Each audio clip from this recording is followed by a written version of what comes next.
One sunny evening in Forsyth Park, in the beautiful old city of Savannah, Georgia, a small and gentle voice spoke up. It sounded very soft and tired, almost lost in the busy noise of people walking around. "Excuse me, sir," the little voice said. "Do you know anyone who can help me? I have no place to sleep tonight." Arthur was sitting on a pretty iron bench, looking at his bright phone screen. He did not know that what would happen in the next few minutes would change his whole life forever. He looked up and saw a tiny girl standing right in front of him. She was no more than 5 years old. She wore an old flower dress with pink roses that had faded from many washes. Her light brown hair was messy and not brushed, as if no one had taken care of it for a long time. On her small feet were old sandals that looked very worn. She held a beat-up little purse tight against her chest, like it was the most precious thing she owned in the whole world. Her hands were crossed in front of her. She stood very straight and calm, a kind of calm that no 5-year-old should have to show. Arthur stayed seated on the bench and just stared at her. She was much too young to be walking alone in the big city squares. She was too small to have dirt from the streets all over her. And she was too sweet to have such a serious, knowing look in her big dark eyes. Yet there she was, standing on the stone path. The golden light of the late afternoon made long shadows all around her. She looked at Arthur as if he was the very last person who could save her. Arthur quietly put his phone away in his nice suit pocket.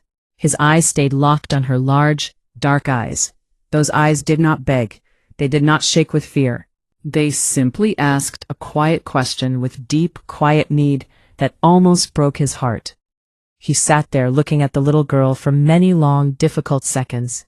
He could not find any words to say. In his 5 years of tough business talks and big money deals, he had seen many hard things, but he had never seen this kind of pure, hurting innocence. Arthur took a slow, deep breath. Then he did something he had not done for many years. He slid off the bench and lowered himself down. He put his expensive pants right on the dusty stone path so he could look straight into the child's eyes. It was a humble move he never made for anyone in his busy work life. But with this tiny stranger, it felt completely right.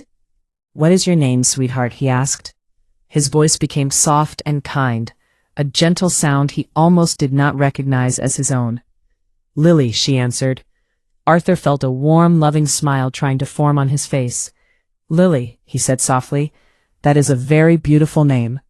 "It is Lily," she said again, very seriously, making sure he understood how important her name was. He almost smiled, but he held it back because he respected how serious she was. "Lily, are you feeling hungry right now?" he asked gently.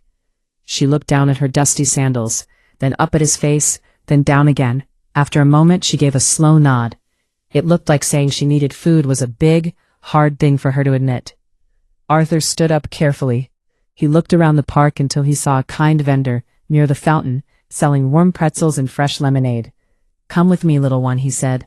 "Let us go get something good to eat." "Is that okay?" He held out his clean, well-cared-for hand toward her. Lily did not pull away or look scared. She simply opened her crossed arms, reached out with one tiny hand, and placed it inside his big palm. She trusted him right away. That trust made Arthur's chest feel tight with emotion. A few minutes later, they were sitting on the same park bench again. Arthur ignored his phone that kept ringing. He watched the little girl sit beside him. She held a big cup of sweet lemonade and took small bites of a warm, buttery pretzel. She ate quietly. All the time, she kept holding her old purse with her other hand. She would not put it down even for a second. Arthur watched her careful movements and felt more and more curious. "What do you have inside that little purse that makes it so special, Lily?" he asked kindly. "You do not want to let go of it." The little girl stopped chewing. She looked down at the worn fabric of the bag, then lifted her big eyes to meet his. With very careful hands that touched Arthur's heart deeply, she opened the main part of the purse and showed him her treasures. Inside were a small hard blue Bible with worn corners, a folded white tissue, an old faded photograph, and a crumpled piece of paper with a child's prayer written on it, in big, crooked letters. "My mama told me that as long as I keep the Bible close, the good Lord is always right beside me," she explained. She pointed with a sticky finger at the blue cover, and she said it is the most important thing in the whole wide world. As she spoke in her sweet childlike voice, sometimes stumbling over longer words, Arthur looked at that simple, beautiful little purse. A strong wave of shame washed over him. He felt ashamed of all the big and expensive things he owned. He felt ashamed of his large fancy home, his luxury cars, and every time he had ever complained about his comfortable life. Here was a 5-year-old girl who was ready to sleep on the hard city streets. She held a worn Bible in a ragged purse, and she spoke about God with the strong belief of someone who had all the riches in the universe. This part of the story teaches us something important. True riches are not always money or big houses. Sometimes the greatest treasure is faith and love, which even a small child can hold on to when everything else is gone. We should remember not to judge people by their clothes or how much they have. Kindness and belief can live in the poorest places. "Do you believe in God, mister?" Lily asked. Her innocent question went straight through his tough business shell. Arthur could not speak at first. He sat in quiet surprise, looking into the deep wisdom in her young eyes. He did not want to lie, but he also did not want to admit how empty he felt inside about spiritual things. After a long, heavy pause, he spoke in a soft voice and tried to change the subject to something safer. "What about your mother, Lily?" he asked, feeling worried about what she might say. "Where is she right now?" Lily lifted her small arm and pointed up toward the sky, the way little children often do when they do not have big words for hard things. "She's at the big hospital," she said. "She fell down hard and hit her head badly. Then she stopped talking, and then I was all alone, just like that." She said these simple words in the natural way a child speaks when she does not yet understand how big and sad the situation really is. Arthur felt frozen inside. He did not yet know the full sad story, but he would soon learn why this precious girl was walking alone in the dangerous city. Just then, a woman who looked about 35 years old came running across the park path. She was breathing hard, her chest moving up and down fast. Her eyes were red and swollen from crying and searching for a long time. "My sweet lord," the woman cried, when she saw the small girl on the bench. "I finally found you, my precious girl." This worried woman was Miss Clara. She was a hard-working neighbor who lived next door to Lily and her mother in an old, run-down boarding house. Clara had seen the faded flower dress from far away and had run straight toward them, not caring about the staring tourists. Arthur stood up quickly. He felt protective and stepped in front of the child. "Do you know this little girl, ma'am?" he asked, his voice sounding strong and serious again. "Yes, I do, mister," Clara answered, her voice cracking with tiredness and tears. "I am her mother's next-door neighbor." Clara stopped to catch her breath. She held her chest and explained the very sad truth. Mary had a terrible fall at her cleaning job 3 days ago. She hit her head hard on the marble floor. They took her away in an ambulance with loud sirens. The unkind woman who runs our boarding house threw this poor child out onto the street because no one was left to pay the rent. I have been walking these streets looking for this sweet angel for 2 whole days. She has been sleeping outside in the cold for 2 nights. If you're enjoying this story, kindly do us a favor and subscribe to our channel. It is free and won't cost anything, but it means the world to us. We're just a small channel trying to grow. Thank you, and back to the video. Arthur turned and looked down at Lily. The little girl did not seem upset by the big news. She was gently staring at her small blue Bible, admiring it like it was a shiny new toy, the way any innocent child would. 2 days. A helpless 5-year-old had been sleeping alone on the hard streets of Savannah, holding her battered book like a shield against the night. Arthur looked at her quietly for a long time. He felt something big and deep shifting inside his soul. Then he looked back at Clara with strong determination. "Ma'am, you can leave her with me," he said firmly. "I am going to take her to the hospital right now so she can see her mother." Clara looked at the tall man in the expensive suit, then at little Lily, then back at the man. She studied him carefully, the way hardworking people often do when they meet rich strangers they cannot check. But it was the little girl who answered the quiet question hanging in the warm air. "He is the one that God sent for us, Miss Clara," Lily said with complete certainty and no fear at all. Clara's tired shoulders relaxed. She let out a long sigh, bent down, kissed Lily's dirty forehead gently, and whispered, "All right then, my sweet girl." Then Clara stood up, looked at Arthur with tear-filled eyes, and gave a strong warning. "You make sure you take good care of her, mister." Arthur nodded seriously. "You have my word. You can trust me," he promised. With that, Clara walked away down the tree-lined path, quietly saying prayers of thanks, as she disappeared into the evening crowd. But there was still one big secret Arthur did not know. It was a hidden truth about Mary, the mother lying unconscious in the hospital bed. That secret would soon change everything he thought he understood. He was meant to discover it before the sun went down on Savannah. As Arthur reached for his phone to call his driver and take them to the hospital, he realized he needed some basic information first. He planned to fix this sad problem with the same quick, businesslike way he handled big company deals. Before he made the call, he asked the most important question of his life. "Lily, what is your mother's full name?" "Mary Grace Fletcher," the little girl answered clearly, her voice ringing like a small silver bell. The expensive phone almost slipped from Arthur's suddenly numb fingers. He stood completely still, his hands hanging in the warm air, his lungs forgetting how to breathe. Mary Grace Fletcher. That exact name was a ghost he had tried to forget for 5 painful years. He had pushed it into the darkest part of his mind because remembering it hurt too much for his ambitious heart to bear. "My mama has a little dark mark right here," Lily said. To show him, she raised her small hand and pointed to the left side of Arthur's jaw. Then she touched her own tiny chin in the exact same spot, as if pointing out birthmarks on a rich stranger was the most normal thing in the world. "How did you know about that, mister?" she asked with pure curiosity. Arthur quickly put the phone back in his pocket, trying to hide how badly his hands were shaking. 5 years earlier, Arthur had not been a rich man running a big company.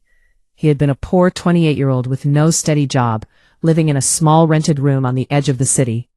Mary Grace Fletcher had been the quiet, hard-working girl living in the tiny room right next to his. She was simple, kind, and had a bright smile that lit up the dark hallway of that old boarding house. They started as neighbors, became good friends, and then fell deeply in love. For several happy months, they were the center of each other's world. Then a big job offer came from a large company in another city. Arthur packed his few things and left, promising Mary with strong words that he would return soon. He said everything would be wonderful and he would come back to take her to a better life. But he never returned. He never came back for her. Life moved very fast. Lots of money started coming in, and Mary was left behind in a corner of his mind that he refused to open again. Now, in a way no one could have predicted, Mary's daughter was sitting beside him on a park bench in Savannah. This tiny child had slept alone on the dangerous streets for 3 long nights. She held a simple book as her greatest treasure, not knowing the true identity of the man who had just bought her a pretzel. Arthur felt a strong urge to cry, but before any sound could come out, his phone vibrated loudly. It was his business partner, Ryan. The voice on the other end sounded worried and scared. "Arthur, we need to talk right now. It is about Ivy." Ivy was Arthur's beautiful high society girlfriend of 2 years. She was always perfectly dressed and loved fancy parties. She looked down on people who were not rich and never tried to hide her mean attitude. "What was she doing at the courthouse?" Arthur asked, already feeling a heavy dread in his chest. "She filed papers this morning saying you are not mentally fit to manage your own money and company," Ryan said quickly. "She's trying to take over everything. She has a tough lawyer, and they are planning something big to bring you down." Arthur pulled the phone away from his ear and ended the call without saying anything more. It was only confirmation of a bad dream he was already living. That same morning, before he went to his big glass office, an unmarked envelope had been delivered to his home. It was full of secret legal papers, screenshots of hidden messages, and lists of people who had been paid off. The truth was shocking. Ivy, the woman he thought cared about him, had been planning to destroy him for many months. She wanted all his companies, his bank accounts, and all the money he had worked so hard to earn over 5 years. The most painful part was that she thought he was still blind to her plan. Arthur had left his office that morning feeling like he could not breathe. He asked his driver to stop near the park so he could think clearly under the open sky and the quiet trees. He had been sitting on that bench, feeling crushed by betrayal, when a tiny, fragile voice changed his entire world. "Are you feeling okay, mister?" Lily asked, her big eyes looking worried as she studied his pale face. Arthur wanted to say yes and pretend everything was fine. But he could not lie to this 5-year-old who had slept on the cold pavement yet still cared about a stranger's feelings. "Not really, Lily," he whispered. "There is a bad person trying to steal everything I have worked for." Lily's gentle face became very thoughtful. She thought quietly for a moment, then spoke with the calm she always had. "Would you like me to say a prayer for you right now?" Arthur sat completely still, amazed. Here was a child with no safe bed, no promise of food, and her mother fighting for her life far away. She owned almost nothing. Yet her first thought was to offer prayer and comfort to a rich man in trouble. He could not say no. This teaches us an important lesson. Even when we have very little, we can still give something powerful: kindness, prayer, and hope. A child's simple faith can be stronger than all the money in the world. We should learn to help others even when our own problems feel big. Ivy, sitting proudly in her luxury home across town, had no idea that her careful plan was about to fall apart. If you're enjoying this story, kindly do us a favor and subscribe to our channel. It is free and won't cost anything, but it means the world to us. We're just a small channel trying to grow. Thank you, and back to the video. Lily closed her eyes, pressed her tiny hands together, and bowed her head. In the sweetest, most innocent voice Arthur had ever heard, she prayed, "Dear Lord, you already know everything that is happening. You can see that this nice man is going through some bad stuff today. Please take good care of him, and please take good care of my mama sleeping in the big hospital. And thank you so much for the yummy pretzel. Amen." It was short and beautiful. Arthur kept his eyes closed for a long time after her voice faded into the park sounds. Those simple words had reached a deep, broken place inside his heart that all his money had never been able to touch or heal. He opened his eyes, stood up straight, and made a decision he would never change. "Lily, I am going to take you to the hospital right now so you can be with your mother. After that, you are going to stay right by my side until she is better. Do you understand?" Lily looked up at him for a long time, as if she was looking into his soul. Then she asked, "Are you the exact person that God promised to send us?" Arthur did not know how to answer such a deep question, so he simply took her tiny hand in his and began walking toward his waiting black luxury car. When they reached the big city hospital, the woman at the front desk looked surprised. It was an unusual sight: a tall man in a fancy suit, holding the hand of a small, messy child in an old dress. But Arthur did not care about the staring eyes. He walked straight to the desk and asked firmly to see Mary Grace Fletcher. A nurse took them down a clean, bright hallway to the second floor. The doctor who was taking care of Mary came out to meet them. She looked very tired but spoke kindly and professionally. "Are you family, sir?" the doctor asked. "I am a very old and close friend," Arthur replied. The doctor sighed. "She has a moderate injury to her brain from the fall. Her body signs are stable, but she is still unconscious. Her full recovery will depend on good care over the next few weeks. She needs lots of rest and special watching." The doctor looked down. "And the hospital bills are adding up. She does not have health insurance that we can find." Without looking away, Arthur took out a special black credit card from his wallet and placed it in the doctor's hand. "Put every charge, every treatment, and every medicine on this card," he said. "There is no limit. Do whatever is needed to help her get better, no matter the cost." The doctor stared at the card in shock, then at Arthur's serious face, and then at little Lily, who was holding his hand tightly, with her purse safely under her other arm. "Can I please go in and see my mama now?" Lily asked in a soft whisper. They opened the heavy door and stepped into the quiet room. Mary lay still in the bed, her face pale against the white sheets. A thick bandage was wrapped around her head. Lily walked slowly to the bed. She reached through the rails, placed her tiny hand over her mother's still fingers, and stood very quiet. Then, in a voice without fear, she spoke. "Mama, I am right here with you. I am safe. God sent a man to help us exactly like you promised he would. You can rest easy now." Arthur felt his chest tighten so much that he had to step out into the hallway. He leaned against the clean white wall. His eyes burned with tears. He was not used to crying. Right there in that lonely hallway, his phone rang again. This time it was his top company lawyer. The man's voice sounded excited and strong. "Arthur, we have her. Ivy made a big mistake. She used a fake doctor to sign papers, and my team just found clear proof. If you say yes, we can stop her completely right now." Arthur looked through the small window in the hospital door. Inside, Lily was holding her mother's hand and praying quietly. This 5-year-old had prayed for a stranger in the park, and her own help had come even before his problems were fixed. Less than an hour later, Ivy walked into the hospital with a mean smile. She thought this was the moment she would win.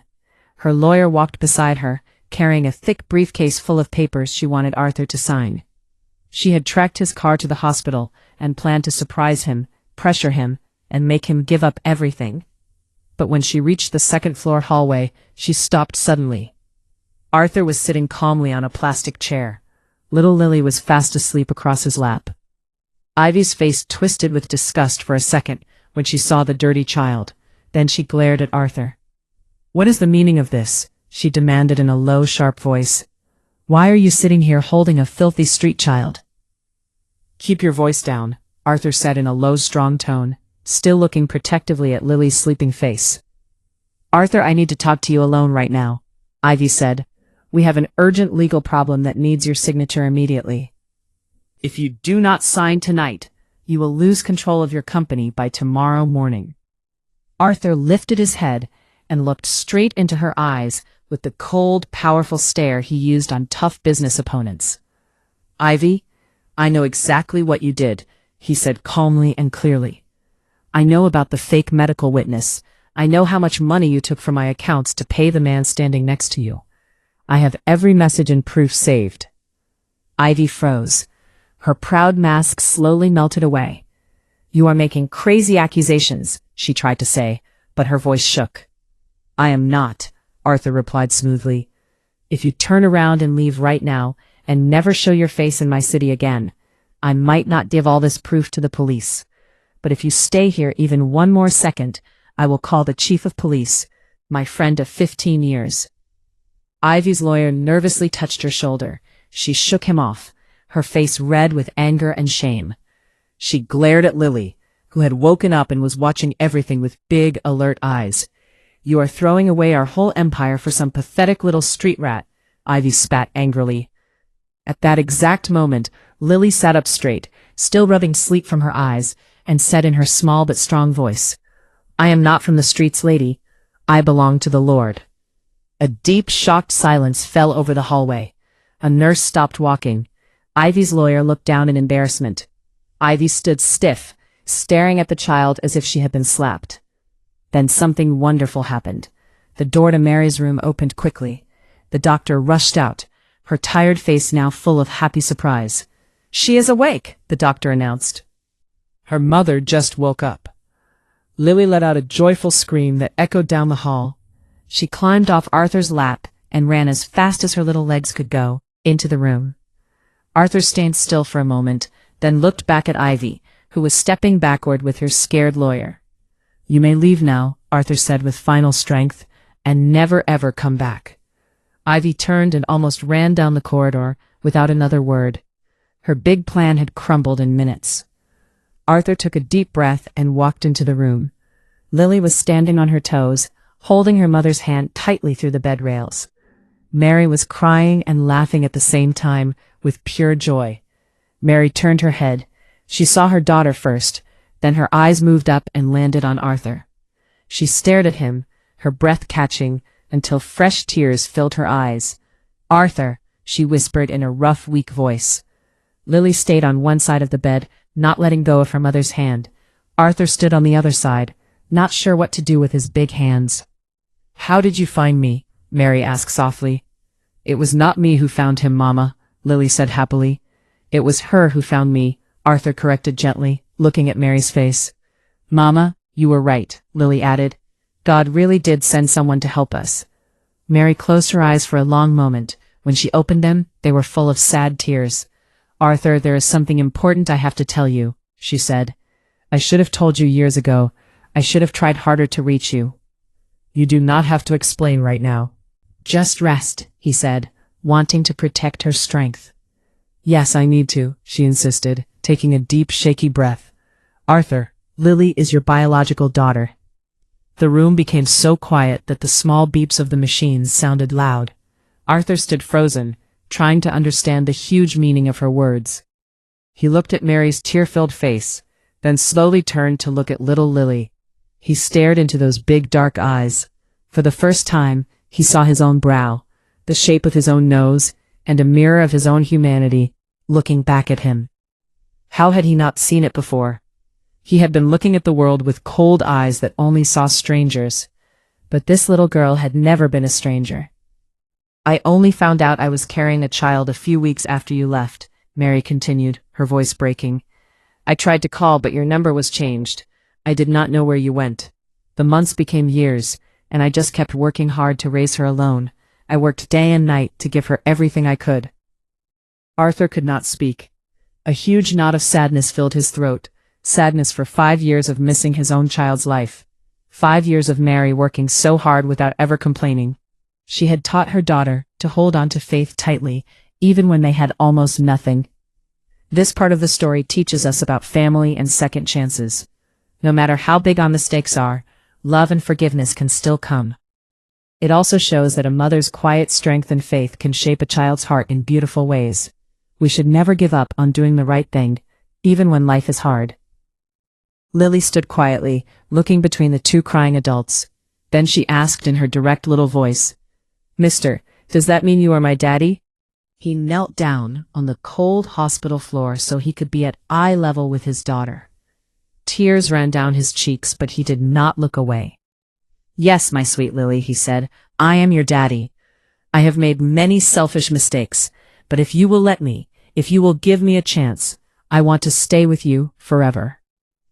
Lily crossed her tiny arms in that same determined way he now recognized as just like his own. She thought carefully, then gave her answer. Okay, you can stay, but you are definitely going to have to learn how to pray properly. A big, real laugh burst out of Arthur's chest, a deep, happy sound from a heart that was starting to heal. Mary laughed too, her joy mixing with her tears. Seeing her parents happy, Lily took Arthur's big hand in one of hers and her mother's hand in the other. She squeezed them tight and closed her eyes.